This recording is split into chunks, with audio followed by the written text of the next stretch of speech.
antes de abrir o texto das Sagradas Escrituras, dizer na palavra de saudação do Supremo Concílio da Igreja Presbiteriana do Brasil, na celebração do 23º aniversário da segunda Igreja Presbiteriana de Alto Caparaó.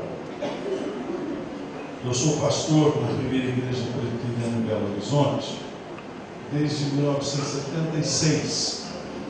Então, quando já era pastor em Belo Horizonte, eu ouvia muito falar a respeito do que Deus está fazendo aqui nestas montanhas de Minas Gerais. Como Deus agindo através de homens e mulheres aqui que consagraram as suas vidas ao Senhor, foram usados de forma tão preciosa para fazer tornar estas cidades aqui ao redor cidades que têm um testemunho assim tão bonito, tão eloquente do Evangelho de Jesus Cristo.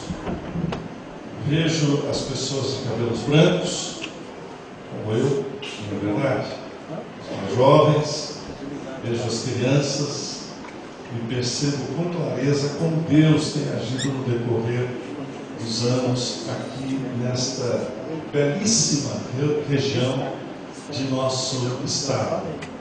Portanto, ao trazer a saudação da Igreja Presbiteriana do Brasil e também ao mesmo tempo a saudação da primeira Igreja Presbiteriana de Belo Horizonte, que agora neste mês de agosto passado comemorou 100 anos de existência.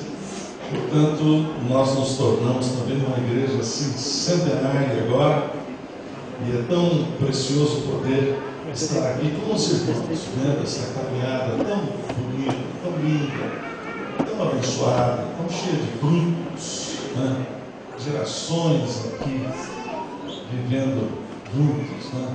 Os irmãos mais velhos, os outros que estão indo também para a velhice, os jovens, os adolescentes, as crianças desta pujante e preciosa igreja, a segunda Igreja Presbiteriana de Alto Caparaó.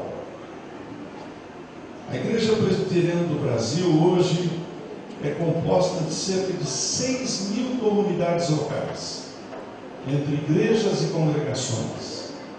Está em todos os estados brasileiros, em todas as capitais, em todas as grandes cidades de nosso país, desta terra continental que é o Brasil. Uma igreja que cresce, evidentemente não cresce exponencialmente como outras igrejas, mas é um crescimento muito sólido, muito bonito. E pela graça de Deus, o testemunho de nossa igreja, quando o testemunho evangélico no Brasil, algumas vezes tem sido comprometido, não é verdade? O testemunho da Igreja Presbiteriana do Brasil, pela graça de Deus, tem sido uma grande bênção em nossa nação. Hoje nós somos proprietários da maior universidade particular da América Latina, que é a Universidade Presbiteriana Mackenzie. Temos diversas outras escolas, hospitais, entidades que abrigam idosos, entidades que tratam de pessoas comprometidas com o vício, com as drogas. E pela graça de Deus nós vamos não somente anunciando o Evangelho através de palavras, mas anunciando o Evangelho também através de obras, de ações da Igreja Presbiteriana do Brasil.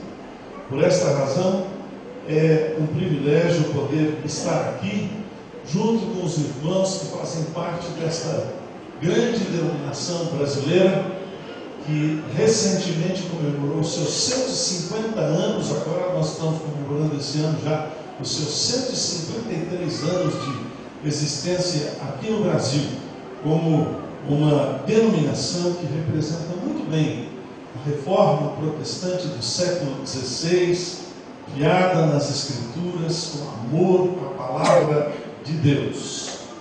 E é por este amor à palavra de Deus que nós convidamos os irmãos para abrirmos as nossas Bíblias, para termos a oportunidade de estudar o livro santo, de tal maneira que esta palavra possa falar ao nosso coração.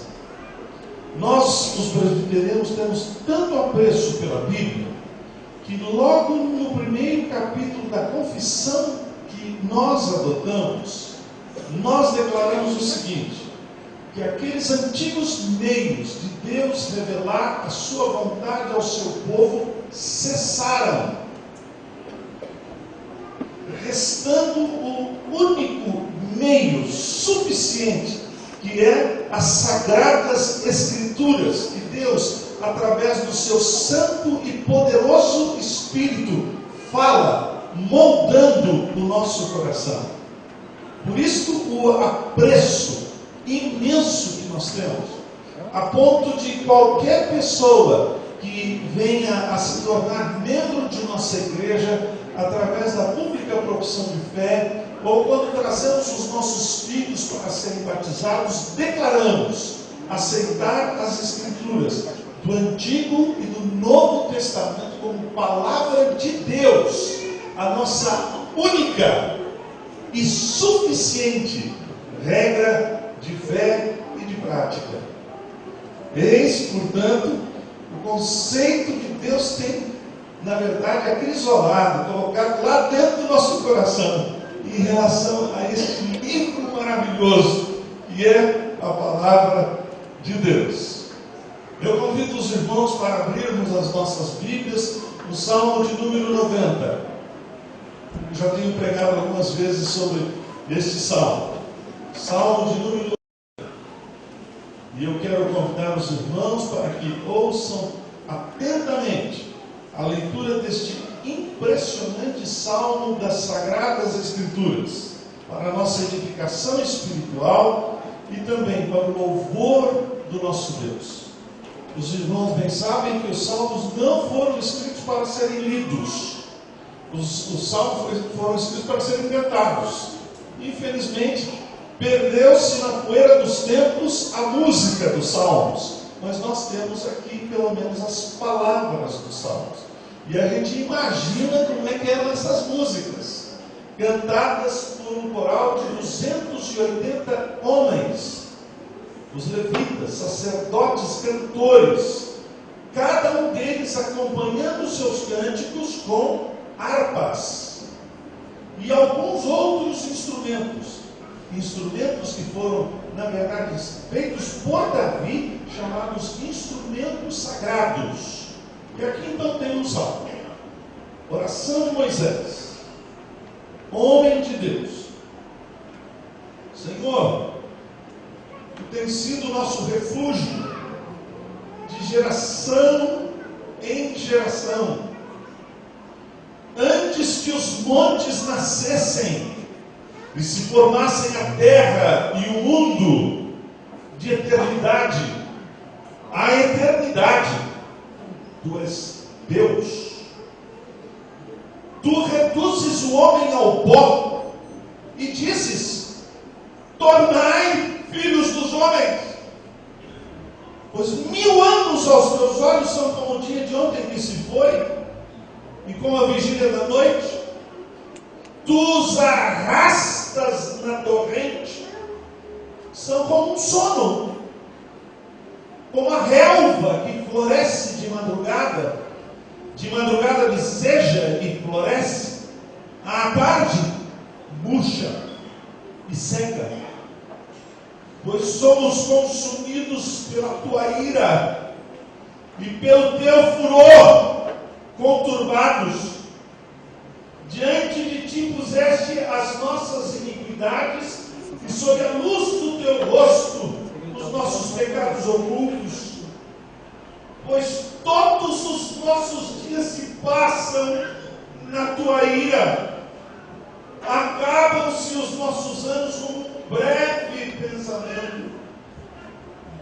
Os dias da nossa vida sobem a 70 anos, ou, em havendo vigor, a 80, caso, o melhor deles é canseira e enfado, porque tudo passa rapidamente e nós voamos.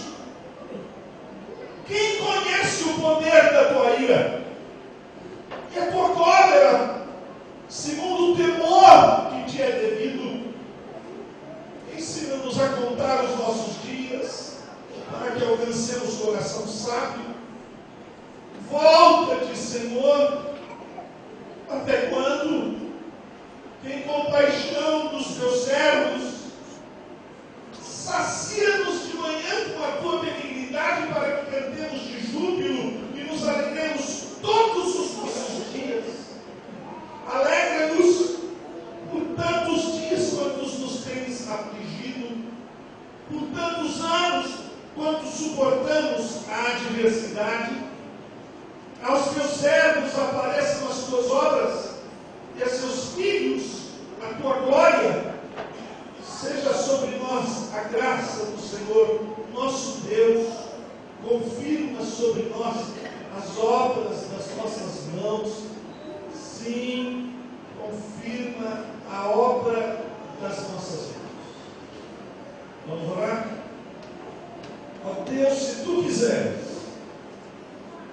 pela tua misericórdia e graça, ilumina os olhos do nosso entendimento, de tal forma que nós possamos enxergar o fulgor da tua santa e bendita palavra, e vê-la aplicada pelo teu Santo Espírito ao nosso coração.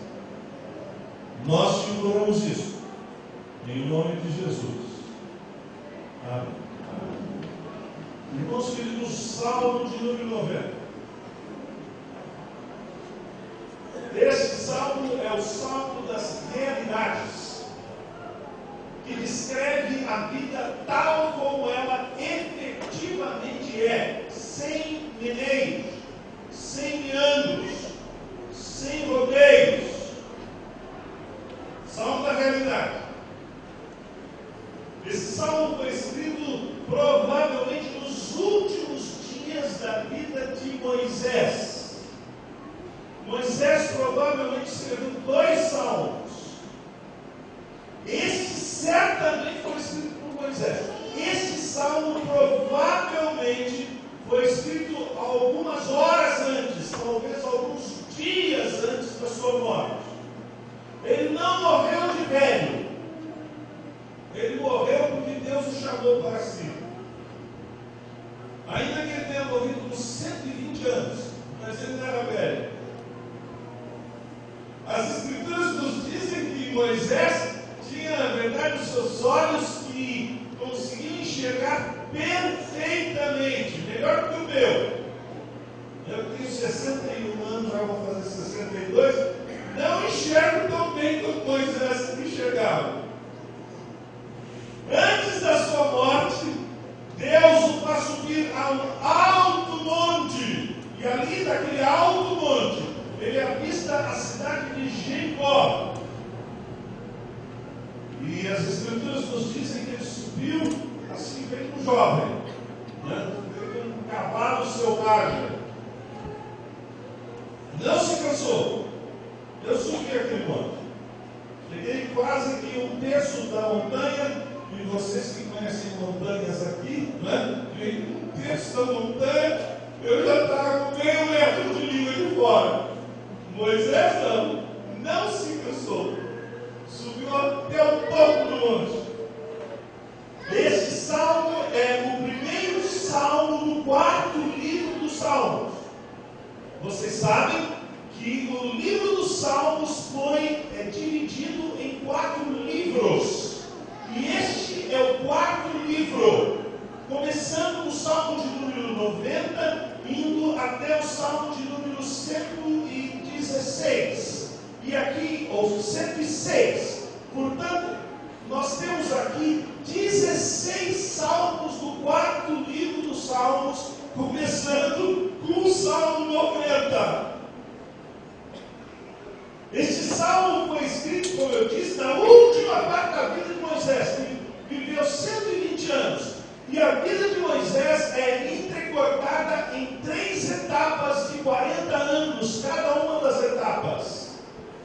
A primeira etapa, quando ele foi colocado nas águas e ali foi descoberto pela filha de Faraó. E ele foi educado no mais importante império da antiguidade, o Império Egípcio.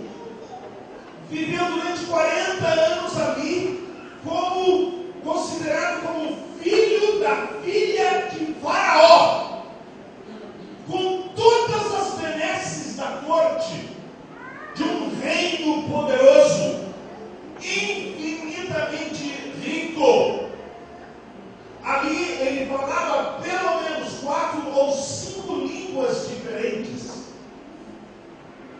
Foi educado no melhor da cultura da época, e ninguém pode subestimar a cultura do Egito. Até hoje, os estudiosos ficam simplesmente boquiabertos diante da construção das pirâmides. As pirâmides que levaram, na verdade, anos para serem construídas, com pedras que foram lavradas à distância, nas minas, transportadas, pedras que tinham toneladas, cada uma delas lavrada exatamente para ser colocada no lugar aonde os arquitetos tinham estabelecido.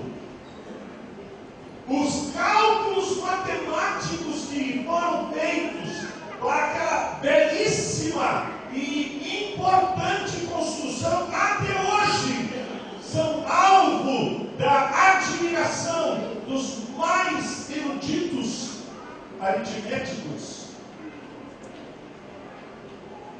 Moisés foi educado nessa cultura. Até um dia, quando ele percebeu que um egípcio maltratava um seu conterrâneo, um judeu, e correndo nas suas veias sangue judaico, ele tomou para si a justiça nas suas mãos. E ele matou o egípcio. Imaginou que tinha feito um crime perfeito. Enterrou o egípcio na areia. Mas depois de algum tempo, Moisés foi descoberto, e tendo sido descoberto, ele simplesmente se apavorou, fugiu da certa ira de Faraó, e foi então para as cercanias dos desertos da região, e ali se encontrou com Jetro. Acabou casando-se com uma das filhas de Jetro, e aí começam os 40 segundos anos da vida de Moisés. E ali, pastoreando ovelhas, ele que na verdade estava sendo preparado por Deus para pastorear gente, e a ironia do destino, pastoreava bicho, pastoreando aquelas ovelhas ali do deserto de Midian. De repente ele viu alguma coisa que era muito comum no deserto, aqueles espinheiros sendo empurrados pelo vento, e no atrito com a areia escaldante, a areia fervente, pegava fogo e sumia. Ele tinha visto isso muitas vezes, mas de repente ele vê um espinheiro que é empurrado pelo vento, e aí então pega fogo, mas não se consome. Ele fica boquiaberto, estupefato, então se aproxima daquele espinheiro que pega fogo, e qual é a sua surpresa?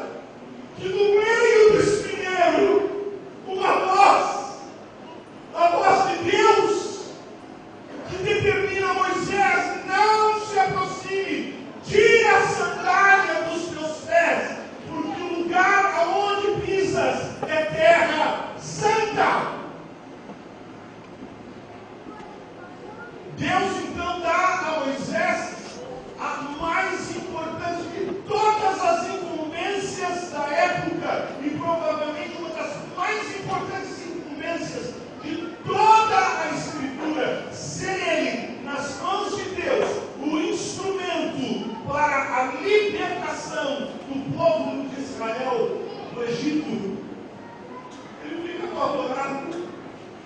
E ele diz diante de Deus assim: ó Deus, me manda não, eu sou gago. Mas é interessante, né? Deus usa certas coisas assim, que parece verdadeira ironia da Deus. Ele usa aquilo que não é para confundir o que é. Então Moisés pergunta para Deus: a quem eu anunciarei? E Deus então lhe diz: eu sou o que sou, te enviei. Ou melhor, este é o nome pelo qual eu haverei de ser conhecido perpetuamente. Este é o meu nome. Eu sou o que sou. Ou melhor, eu sou aquele que não tem origem e origino todas as coisas. Eu sou o Criador, não criado. Tudo procede de mim e eu não procedo de nada. E Moisés então, que tem uma vara nas suas mãos, Deus me pergunta: tens nas tuas mãos? E Moisés então apresenta o que tinha nas mãos. E com aquela vara, Moisés, usado por Deus, promove a libertação do povo de Israel do tacão de Faraó. E aí então começam os 40 últimos anos da vida de Moisés. E agora, ele dirigindo aquele povo, governando aquele povo, provavelmente cerca de 3 milhões de pessoas, 1.200.000 homens,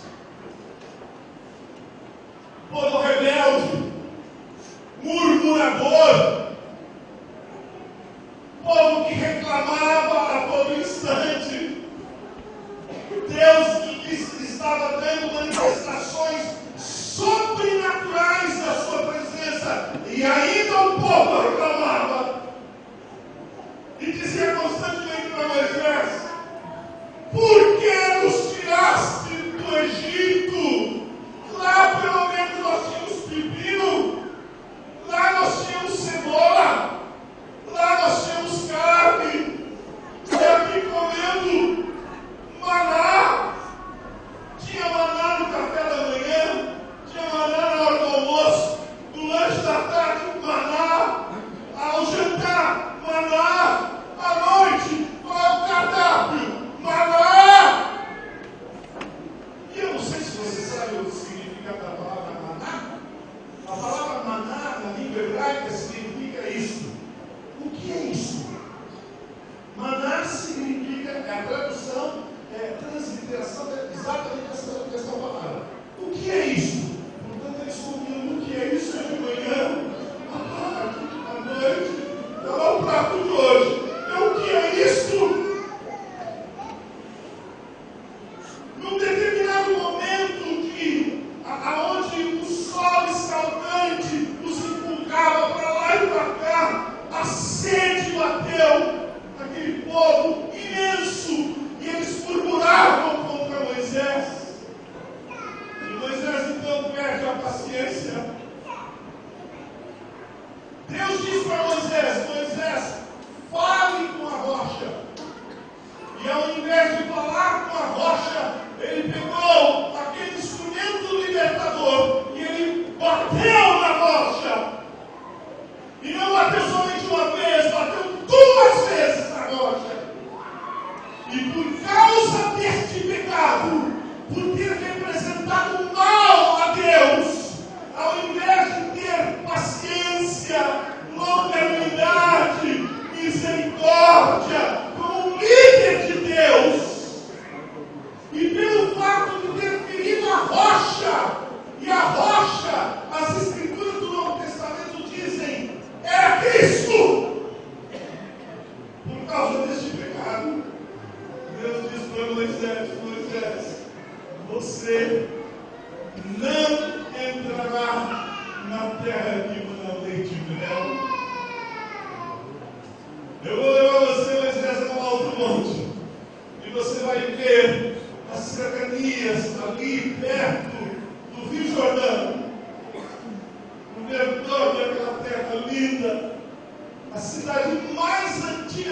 civilização humana, Jericó. E ele lá de cima de vê a cidade, lá embaixo, o Rio Jordão ali, cortando aquele vale verdejante, quando tudo ao redor era deserto. E, irmãos, vocês que trabalham na terra sabem disso, o quão importante é uma terra verdejante. Ele se inspirou naquilo e orou a Deus: ó Deus, deixe que eu vá. E Deus disse para o exército: você não irá. E Deus o chamou para si. Fui para casa. Antes de morrer, Moisés escreveu esse salmo. Salmo 90. Ele começa dizendo: Senhor, tem sido nosso refúgio. Em outras palavras, não Deus conhece a nossa casa. Em ti nós habitamos.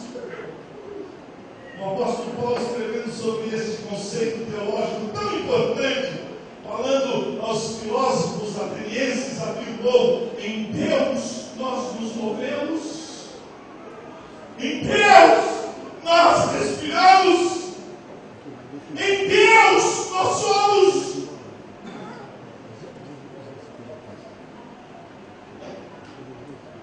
Até para pecar eu preciso de Deus. Sabe disso? Parece uma bobagem, né? Esse pastor está dizendo, mas é a verdade. Porque o pecado é o uso dos melhores dons, o uso dos melhores dotes, o uso de sabedoria, o uso do melhor para o pior. É por isso que os teólogos falam a respeito do pecado como a tremenda pecaminosidade do pecado. Nós não pecamos somente contra Deus, nós pecamos perante a face de Deus e usamos os recursos de Deus. Que coisa terrível! Em Deus nós nos movemos, em Deus nós existimos. Cada fôlego de vida que você dá, desde o primeiro instante, é Deus agindo. Na verdade, meus irmãos, a grande maioria das bênçãos que nós temos, nós nem sequer nos apercebemos delas. Vocês estão respirando? Espero que estejam. Estão respirando? É Deus. A cada vaporada é Deus. Porque em Deus nós existimos. Senhor, tu tens sido nosso refúgio de geração em geração. E aí diz uma coisa que, quando eu estava chegando por aqui, eu fiquei simplesmente de boca aberta, abestalhado, quando eu vi as montanhas. E diz assim: antes que os montes nascessem, e que criasses a terra e o mundo, de eternidade em eternidade, tu és Deus. Ai, irmãos, nós ficamos assim maravilhados com a terra na qual Deus nos colocou, não é mesmo? Esse é o planeta azul. O primeiro astronauta a subir aos espaços siderais olhou lá de cima, como crente no Senhor Jesus Cristo, e ele disse: os céus manifestam a glória de Deus, e o firmamento anuncia as obras das suas mãos. Em compensação, outro astronauta ateu, russo, subiu aos espaços siderais, e quando estava lá em cima, como um idiota, disse: não vi Deus.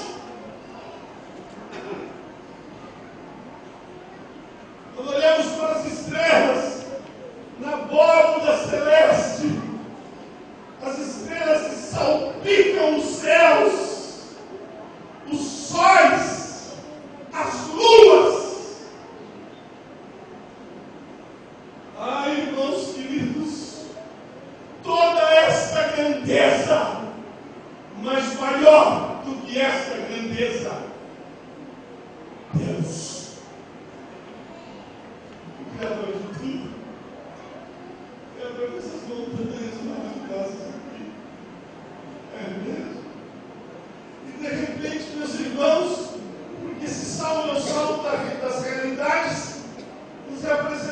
senso trágico da vida. Olha só como ele diz: tu reduzes o homem ao pó e dizes: torne ao pó. 1000 anos aos teus olhos são como um dia de homem que se pega uma vigília da noite. Você sabe que logo depois do pecado de nossos primeiros pais, Deus determinou que os seres humanos vivessem sobre a terra 1000 anos pelo menos. Absalão, não foi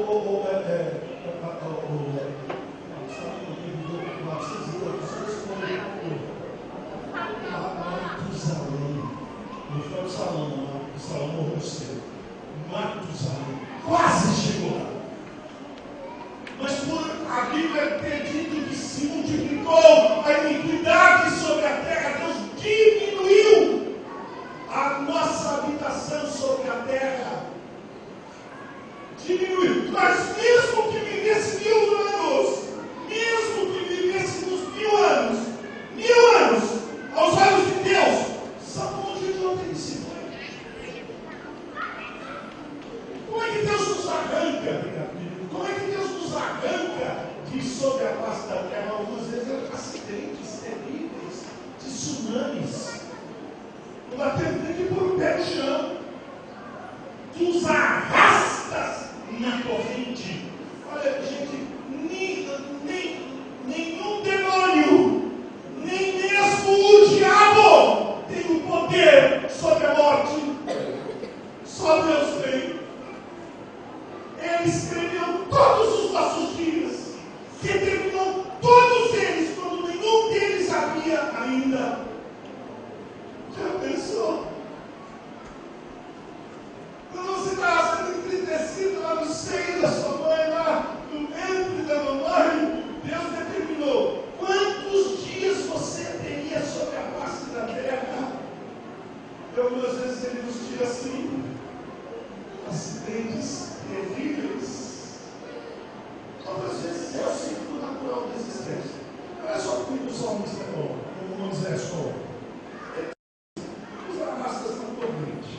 São como sono. Agora veja só, o ciclo natural da vida. Uma relva que floresce de madrugada. De madrugada ele seja e floresce. À tarde, murcha e seca. Assim, né? Nasceu, menina, forte, saudável, crescendo. Aí chega no apogeu. Aí, depois do apogeu, é o cabo da boa esperança. Começa a virar. É só decadência. E de repente a gente chega num momento, na idade do condor. Não é da árvore, não. Estou aqui, estou com dor ali. Não, é assim a nossa existência. Eu não sei se você sabe, jovens. Sabe qual é a idade do apogeu? Segundo os estudiosos, a idade aonde há o potencial máximo da vida, 16 anos. Daí para frente, que feliz. Vai envelhecendo. E aí, então, quando chega do apogeu ao declínio, até aquele momento, uma bela acabou. É assim a nossa vida. A nossa vida é como vapor, passa rápido. Os que estão com o cabelo branco ali podem dizer, não é verdade? Passa rápido. Foi ontem. É como um conto ligeiro. E quando eu lembro do conto ligeiro, eu lembro da minha avó. A vovó sabia contar histórias. Ela sabia contar histórias. Lá em casa a gente não tinha televisão, então a vovó contava história para a gente. Morávamos em São Caetano do Sul, em São Paulo, uma cidade fria, úmida. Chegava de noite aquele frio. Aí a vovó sabe o que ela fazia? Ela passava a nossa cama com ferro, passava a cama, esquentava a cama. E a hora que a nossa cama estava quentinha, ela dizia assim, está pronto! E aí todo mundo ia debaixo do cobertor.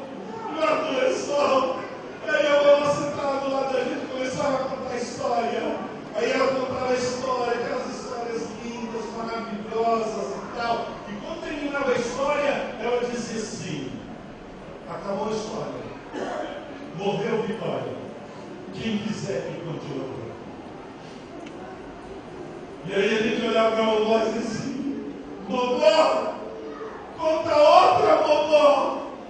É assim a vida, meus irmãos. Rapidinho.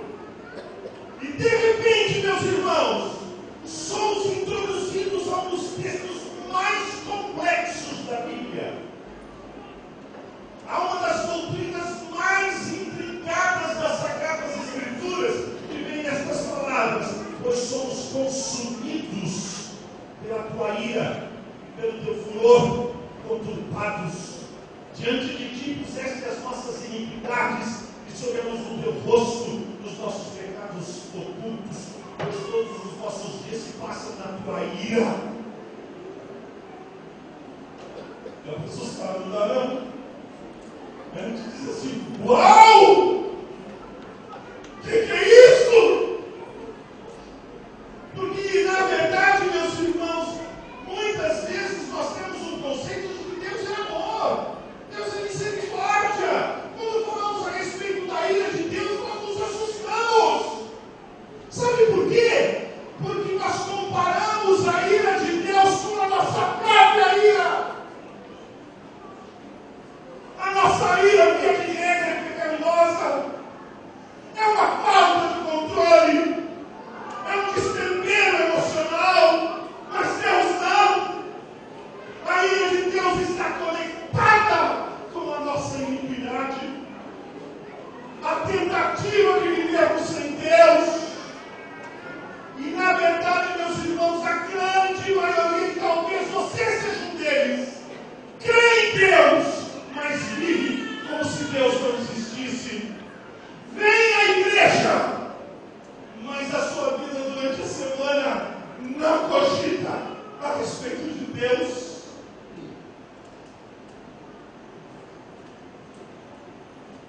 Ah, meus irmãos, iniquidades, a tentativa de viver como se Deus não existisse, a tentativa de vivermos com os nossos próprios recursos, a tentativa de vivermos, meus irmãos, com esse senso de ingratidão dentro do nosso coração, jamais dizendo uma palavra: ó Senhor, eu te agradeço.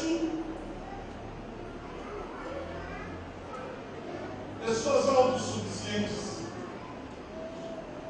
E aquelas pessoas que tentam viver sem Deus, via de regra, a vida, ó, voa. Foi o que aconteceu, por exemplo, com Salomão. Salomão tentou viver sem Deus e colocar no lugar de Deus alguma coisa que tivesse significado para a sua existência. Ele colocou no lugar de Deus, sabe o quê? Diplomas, sabedoria humana, inteligência, busca do saber. E ele coloca num dos seus livros o seguinte, um versículo que os meus filhos, quando eles eram adolescentes, eles amavam esse versículo, que diz assim: o muito estudar é canseira e enfado da carne. Ele sabia um bocado de coisa, mas quanto mais ele sabia, mais enfado ele tinha. Quem sabe seja você que quer colocar no lugar de Deus diplomas na parede, que busca com isso a falsa ciência. E os nossos jovens estão indo para as universidades, e esses professores tolos das universidades desafiam a fé dos nossos filhos, dizem que Deus não existe, que o mundo é produto do acaso, que você é filho de uma beba. Nada mais, nada menos do que a evolução, por acaso. E os nossos jovens vão sendo contaminados nas universidades.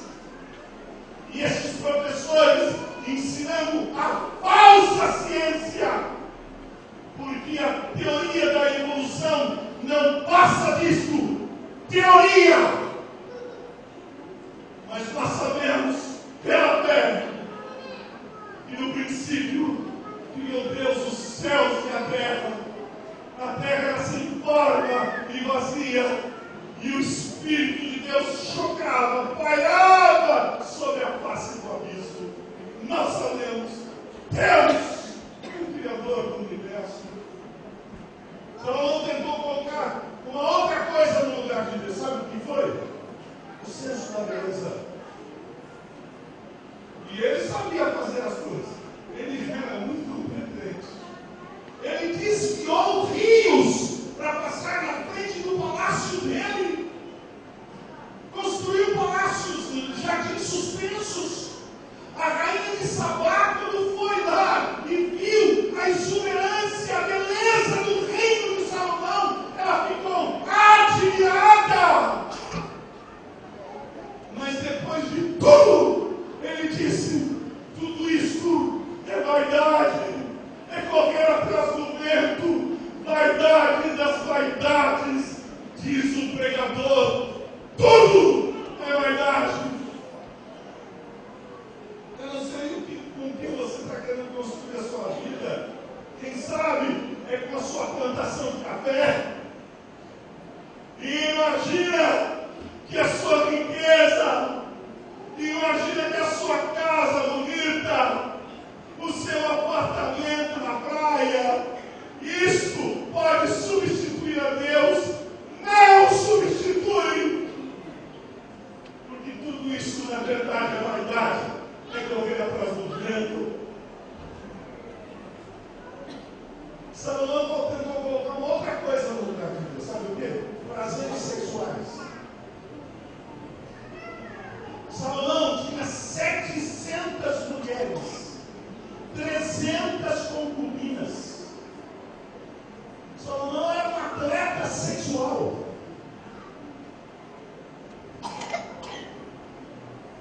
Depois de tudo, ele olhou para todas as suas mulheres e ele disse: entre todas as mulheres, nenhuma. Por quê? As mulheres não tinham valor? Absolutamente. É porque Salomão não encontrou o valor intrínseco nas mulheres, o valor da alma, o valor do coração. Ele usou as mulheres para satisfação sexual. Eu não sei como é que é a sua vida, mas se você colocar qualquer coisa no lugar de Deus, tudo isso é vaidade. Até que chega esse versículo, ensina-nos a contar os nossos dias. Em outras palavras, ó Deus, para que eu possa saber que eu vou morrer. Eu não vou viver para sempre. Eu faço de voto no dia 23, no 23º aniversário da igreja. Esse pastor vem lá de Deus. Vamos falar sobre morte aqui. Morte é tão certo quanto o imposto de renda. Não dá para escapulir. Eu queria dizer para você, sabe qual é o índice de morte no estado de Minas? 100%. Todos vão morrer. Qual é o índice de morte aqui nesta Assembleia? 100%! Só que eu não sei quem vai primeiro. Eu não sei. Tem nem que fazer, não, os velhos vão primeiro. Nem sempre, nem sempre. Alguém chegou para mim e falou assim: eu tenho quantos anos, meu Deus? 61 eu tenho. Aí a pessoa disse para mim assim: não parece que o senhor tem 61 anos. Parece muito mais. Quanto tempo mais eu tenho de vida? Não sei. A Bíblia diz que é 70. Quando vigor, eu não tenho vigor nenhum, eu sou diabético, eu tenho problema de coração, não tenho vigor. Provavelmente 80. Mas se me passa disso, não quero nem falar. Canseira, inválido. Ó Deus, dá que eu possa saber que eu não vou ficar para semente. Um dia eu vou me encontrar contigo e eu haverei responder diante de ti. Deus, quando eu fechar os meus olhos, eu sou capaz da terra. Imediatamente, a primeira pessoa que eu vou ver, os primeiros olhos que eu vou ver, são os olhos de Jesus.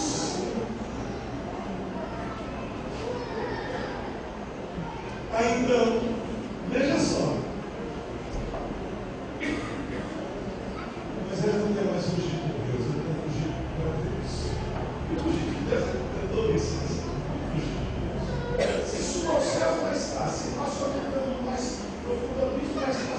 Se for nas asas da alvorada, nós teremos compromissos mares, aí lá, me haverá de cercar a tua mão, a tua destra me cobrirá. Se eu digo, lá, vai bem as trevas me cobrirão. Deus não vai me ver no escuro. As trevas e a luz são a mesma coisa. Então ele diz assim: ó Deus, eu não quero mais fugir de ti, eu quero fugir para ti. Volta-te, Senhor, até quando eu compaixão dos teus servos. E ele faz um pedido que todo mundo tem que fazer. Você sabe uma coisa? Eu não quero que Deus seja justo comigo. Eu não quero. Mas não sei se Deus for justo com a senhora. Se ele for justo com a senhora, não vai ser justo comigo. Ele faz assim. Ele some. Eu não quero que Deus seja justo comigo, não. Eu quero que Deus seja compassivo, misericordioso. Eu quero a sua graça sobre mim. E aí então começa, na verdade, esses pedidos. Ele diz assim: sacia-nos de manhã com a tua benignidade, para que cantemos, de júbilo e nos alegremos todos os nossos dias. Ó Deus, dá uma alegria, algo que possa me saciar. Sabe uma coisa, meu irmão e minha irmã? Alegria desta natureza só Jesus pode dar. Se você não tem Jesus, você não tem essa alegria. Segunda coisa, alegra-nos por tantos anos quanto nos tens afligido, por tantos anos quanto temos suportado a adversidade. Em outras palavras, ó Deus, dá que eu possa ter uma experiência no presente, desfrutando do passado. O passado é a nossa verdade, não é? Passado é a mão morta, gelada, que vem nas nossas costas, que desce gelada sobre a gente. Ai, eu falei aquilo? Por que eu fiz aquilo? Não há como mudar o passado. O passado já está lá. Só Deus é que pode mudar o nosso passado. Só Deus. Eu não sei como é que é o seu passado, meu irmão. Eu não sei como é que é o seu passado, minha irmã. Mas Deus pode cuidar do seu passado. Ele pode perdoar o seu passado. E vem o terceiro pedido. Olha só o terceiro pedido. Aos teus servos apareçam as tuas obras e a seus filhos a tua glória. Em outras palavras, ó Deus, dá que eu possa compreender como tu ages. A vida é complicada, não? Quantos sonhos a senhora teve que não se cumpriram? Quantos planos o Senhor fez para os seus filhos que não se cumpriram? A vida é muito complicada. Para que eu possa compreender, ó Deus, os teus planos. Sabe por quê? Irmãos e irmãs queridas, Deus é o único que pode transformar o mal em bem. Você está vivendo em situações que você pode dizer assim: mal. Deus pode transformar isso. Ele é o único que pode transformar o mal em bem. O maior mal perpetrado sobre a face da terra, Deus transformou em bem. Qual foi o maior mal perpetrado sobre a face da terra? A crucificação de Jesus. Deus transformou em bem. E finalmente, versículo 16. Seja sobre nós a graça do Senhor nosso Deus. Confirma sobre nós a obra das nossas mãos. Sim, confirma a obra das nossas mãos. Aqui está a palavra de graça. Eu termino com isso.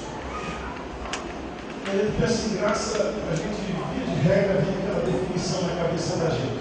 Graça é favor imerecido. Sabe que eu não gosto dessa definição?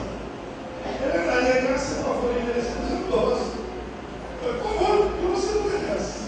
Eu sei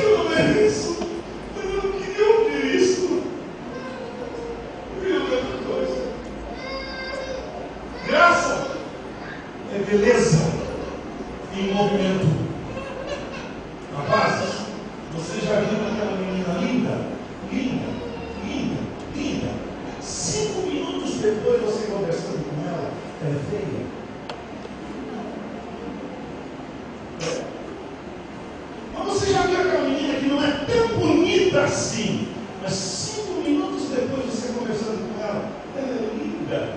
Graça, beleza e envolvimento. Tem a ver com aquele cântico que nós cantávamos quando nós tínhamos cabelo preto. Lembra aquele cântico que nós cantávamos quando nós tínhamos cabelo preto? E dizia assim: que a beleza de Cristo se veja em mim. Toda a sua admirável pureza e amor. Ó, tu, chama divina, todo o meu ser refina, para que a beleza de Cristo se veja em mim. Graça.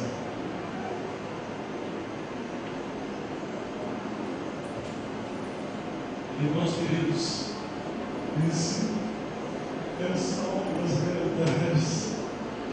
que descreve a vida tal como ela é. Que Deus, na sua infinita misericórdia e graça, aplique esse salmo ao nosso coração, para que a gente tenha esses desejos e que a gente possa celebrar que a resposta a esses pedidos se resume em um único nome. A resposta se resume